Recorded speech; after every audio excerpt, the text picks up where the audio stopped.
دا پرون مناظره وشوه د یو ملحد او د یو مفتي د انډیا او دغه په منځ کې مسلمان او ملحد په منځ او لایو مناظره وه ډېره په غټه سطحه باندې مناظره او چې هغه مناظره څوک واوري که نه نو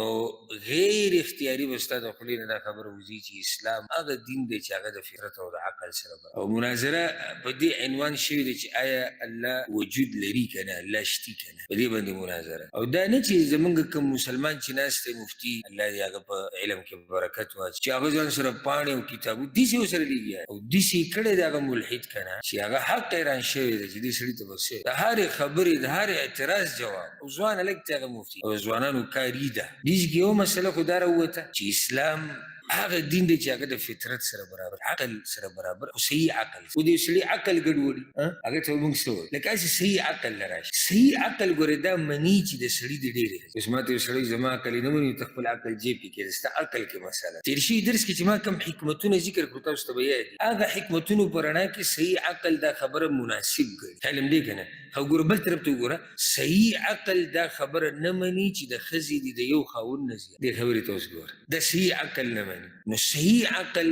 موافق دی د اسلام د فطرت موافق بله خبره د دین هغه دا ده د په دې موقرته دا مو دا علما او دا د دین د استادان د دوی لوی احسان دی په موږ باندې لوی احسان دی لکه اوس د دغه عالم او مفتي مناظره د ملحد سره وه او هغه په عالمي لیول و داسې نه چې کمره کې وه بند عالمي لیول باندې او ما ورته یا مزدورۍ کې یا ودو یا د ښځو د بچو سره یا هم په دنیا کې سمنډې والې ته د څه نه څه خبر وي چې ستا په دین باندې څوک اعتراضونه ستا په الله باندې اعتراضونه کوي ستا په پیغمبر باندې یو ځوان ورته ناست دی او هغه هلته جوابونه او هغه ستاسو د ټولو طرف نه ترجماني او ته دې خبر هم نه دا احسان دی د دوی په موږ باندې یعنې که دا اعتراضات به هغه داسې اعتراضات نه چې داسې تشویشي معمولي دا په ملحدینو کې چې مناظرې ته راغلی خو دی به هم د هغوی څوکي کوي خو داسې غټ لیول سړی چې کوم د هغوی اعتراضات دي ته به ورته حیران شي کله چې اول پرې هغه اعتراض وکړي ته به د اعتراض چې واورې که پوه پرې شوې په ډېرو اعتراضونو به پوه هم نه شي دومره ژور اعتراضات خو که به اعتراض پوه شوې نو په اولنۍ سیکنډ کې چا سره چې علم نه وي هغه به دا وایي چې یا الله خیر ده دې به څه جواب داسې اعتراض وکړي په انسان او خو بل طرف نه چې ته جواب واورې نو ته به حیران شي چې الله رب العزت څنګه سړي د دې دین دپاره پیدا کړي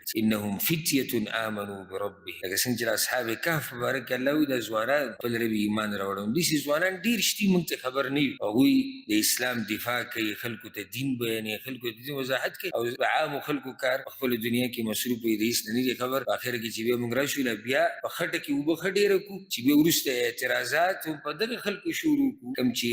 د اسلام د سرحدونو خیال ساتي سرحد دوه قسمه باونډري هغه دوه قسمه پولې دوه قسمه یو پولې د ملکونو دي د دې هم ساتنه کوونکي چې هغې ته فوج ویلی چې هر حکومت الفوج یو هغه فوج دی چې هغوی د اسلام د حدودو ساتنه هغوی د اسلام د حدودو ساتنه هم یو فوج او د دوی ډیوټي ډېره ګرانه ده ولې ګرانه ده ډېره ځکه چې دوی پسې شاته بېشماره مخلوق د دوی خبرې ته په انتظار ځکه که دې پړ شو نو ډېر عوام په دې مسله نه دي پوه چې دا خو د انسان پړ شو ده سره به علم نه کېدای شي ډېرو زړه ته دا راشي چې یاره اسلام پړ شو والعیاذ بالله نو د دې علماو په موږ باندې لوی احسان دی په موږ باندې چې دوی زموږ د دین ساتنه کوي د الله په توفیق سره موږ خبر وویني هغه مفتي مناظره وګوري دا خیر دی د انټرنیټ څه فایدهمند کار دپاره هم استعمال کوي که ډاکونه فارغه شوي او د فیسبوک د پالتو سیزونو نه یا د لیونو نه یا د کرکټیانو نه یا د نورو څه قصو میسو نه فارغه شوي یې که نه نو